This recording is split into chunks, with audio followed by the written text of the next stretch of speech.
Good day and welcome to Xuviate Business Agility Daily, where we help leaders reimagine how work gets done.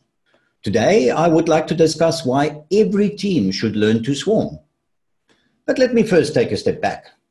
The daily Kanban meeting is critical to the successful implementation of Kanban in a team. But after the initial enthusiasm, it can very swiftly become stale and tedious and degenerate into a daily report back session by each individual.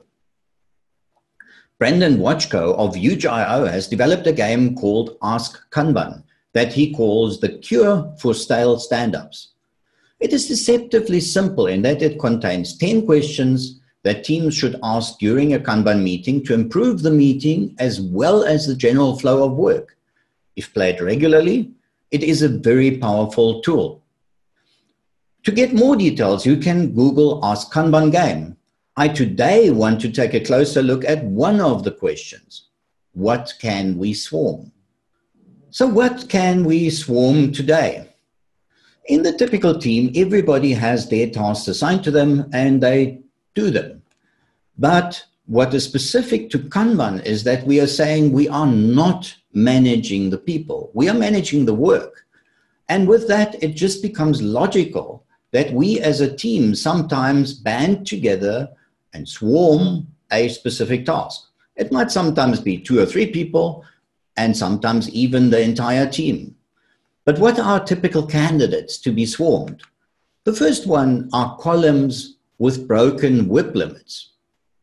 That's quite obvious.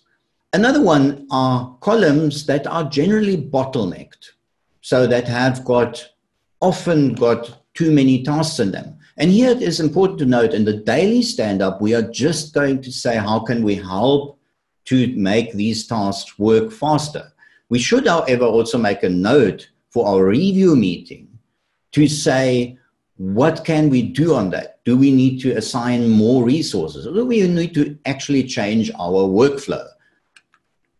Then another candidate are cards owned by absent team members. It is so easy to forget that somebody is absent for a few days or a week and their tasks are just idling along. Another typical example are block tasks. Whilst the person who is assigned to it might be doing their darndest to really get this task unblocked, there might be somebody else in the team who actually has a connection that would make it faster, or even just a few people who have got a bit more time to chase it up and to help unblock. Then there are stale cards. Those might be cards that are just hanging around because they just don't get done and something other is always more important than them. And sometimes we might even find that there is work that shouldn't be done in the first place because it's just overaged. And lastly, I want to look at risky cards. And there we could talk about cards that are really, really critical for a project to be done correctly. And it actually justifies us putting more resources onto it. Or there might be cards that are at risk of breaching some deadline. So to summarize today's actionable insight, when looking at your board during the daily Kanban meeting, you should always also ask which cards are in need of some swarming. Good candidates are, for example, columns with broken WIP limits or generally bottleneck columns. There are also cards owned by absent team members, or then we talked about blocked, stale, or risky cards.